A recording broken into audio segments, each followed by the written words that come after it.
Hello everyone, welcome back to Debika simple life. আমি চলে এসেছি নতুন একটা ভিডিও নিয়ে তোমাদের সামনে। পয়লা বৈশাখের দিন বিকেল বেলায় আমরা সবাই মিলে গেছিলাম একটু ঘুরতে।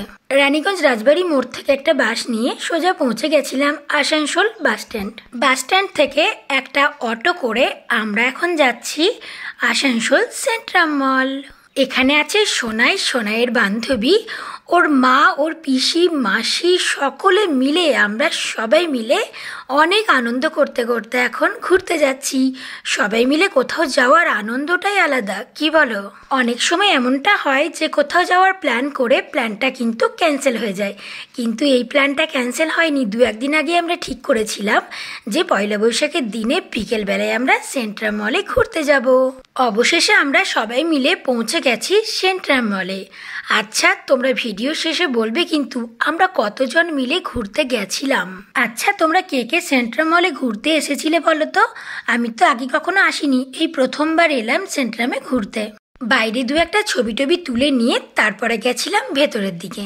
যে কোনো অনুষ্ঠানে কিন্তু প্রায় প্রত্যেক মানুষই এই সেন্ট্রাম মলে ঘুরতে এসে থাকে। আচ্ছা, এমন কি কেউ আছো যে পয়লা বৈশাখের দিনে আমার মতো সেন্ট্রামে ঘুরতে এসেছিলে? আসলে নববর্ষর দিনটাই এমন ছিল, যেদিন কিন্তু অনেক খাওয়া দাওয়া করতে হয়, নতুন নতুন জামা কাপড় পরতে হয় এবং বাইরে ঘুরতে যেতে হয়।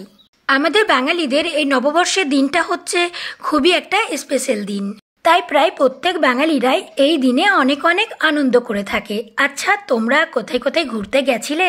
তোমরা কিভাবে কাটিয়েছো পয়লা বৈশাখের দিনটা? কমেন্টে কিন্তু অবশ্যই জানিও।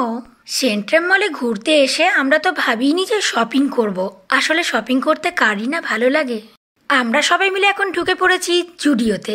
এখানে অনেক অনেক ড্রেসের কালেকশন রয়েছে, সুন্দর সুন্দর, দেখলেই পছন্দ হয়ে যাবে। তার জন্য না দেখাটাই ভালো, একটার পর একটা দেখতে থাকবো, তাহলে মনে হবে যেন সবগুলোই কিনে নিই। আসলে আমাদের মেয়েদের শপিং করতে কিন্তু ভীষণ পরিমাণে ভালো লাগে, কি বলো? ঠিক বললাম না কথাটা? তোমাদেরও নিশ্চয়ই শপিং করতে ভালো লাগে।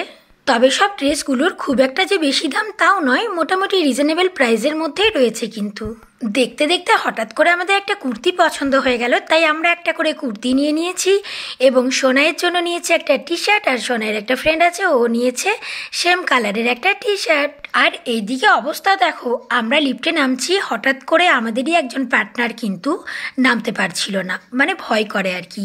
আচ্ছা, তোমরা কে কে এমন আছো বলো তো যে লিফটে নামতে এরম করে ভয় করো? তবে আমার তো লিফটে চাপতে নামতে ভীষণ পরিমাণে ভালো লাগে। এই সেন্ট্রাম মলটা কিন্তু অনেকটাই দুর্গাপুর জনসন মলের মতোই। আচ্ছা, তোমাদের আসানসোলের সেন্ট্রাম মলটা ভালো লাগে নাকি দুর্গাপুরের জনসন মলটা ভালো লাগে?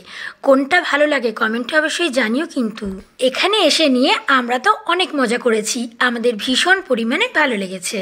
মোটামুটি সেন্ট্রাম মল ঘোরা আমাদের কমপ্লিট হয়ে গেছে। এবার এখান থেকে একটা অটো করে আবারও পৌঁছে যাব আসানসোল বাস স্ট্যান্ড। আচ্ছা, তোমরা কে কোথা থেকে আমার ভিডিওটা দেখছো বলো তো? কমেন্টে ছোট্ট করে জানিয়ে দাও। আচ্ছা, তোমরা কি নোটিশ করেছো যে আমরা কতজন মিলে ঘুরতে এসেছি? বলবে কিন্তু, দেখি কারটা ঠিক হয়। এবার এখান থেকে একটা অটো নিয়ে আমরা পৌঁছে যাব আসানসোল বাস স্ট্যান্ডে পৌঁছে গিয়েই ওখানে গরম গরম চা বিক্রি করছিল, তো আমরা ভাবলাম এক কাপ করে মাটির ভাঁড়ে চা নেওয়া যাক। সবাই মিলে এক ভার করে বেশ গল্প করতে করতে চা খাওয়ার মজাটাই আলাদা। যতই গরম পড়ুক না কেন, চা হচ্ছে একটা ভালোবাসা, চা হচ্ছে একটা অনুভূতি। তারপর যদি সবাই মিলে একসাথে চা খাওয়া যায় তাহলে তো কিছু বলারই নেই। এখানে রয়েছে একটা ফ্যামিলি রেস্টুরেন্ট এবং রেস্টুরেন্টের নাম হচ্ছে মিডোজ। আমরা সবাই ওপরে চলে গেলাম। চলো তাহলে কি খাবার অর্ডার করি সেটাই দেখা যাক। এবার আমরা ঠিক করেছি যা খাবো সবাই একই রকম খাবার খাবো, তাই আমরা এখানে চেয়ারে বসে পড়েছি এবং খাবারের মধ্যে অর্ডার করেছিলাম এগ রোল। সবার ইচ্ছা করছিল এগ রোল খেতে, তাই এগ রোলটাই অর্ডার করেছিলাম। গরম গরম ডবল ডিমের এগ রোল। আমরা সবাই একটা করে এগ রোল নিয়ে নিয়েছি এবং আমরা বেশ সুন্দরভাবে খেতে শুরু করে দিয়েছি। আচ্ছা, তোমরা কি এই মিডোজ রেস্টুরেন্টে খাবার খেয়েছো? তোমাদের কেমন লেগেছে জানিও কিন্তু। এখানে বাড়ি যাবার সময় দুটো এগরোল প্যাক করে নিয়েছি, মানে আমরা প্রত্যেকেই কিন্তু নিজেদের বাড়ির জন্য এগরোল নিয়ে নিয়েছি। চলো তাহলে বাস এসে গেছে। আসানসোল বাস স্ট্যান্ড থেকে বাস নিয়ে সোজা পৌঁছে যাব রানীগঞ্জ। ভিডিওটা কেমন লাগলো জানিও তাহলে। Tata, bye bye.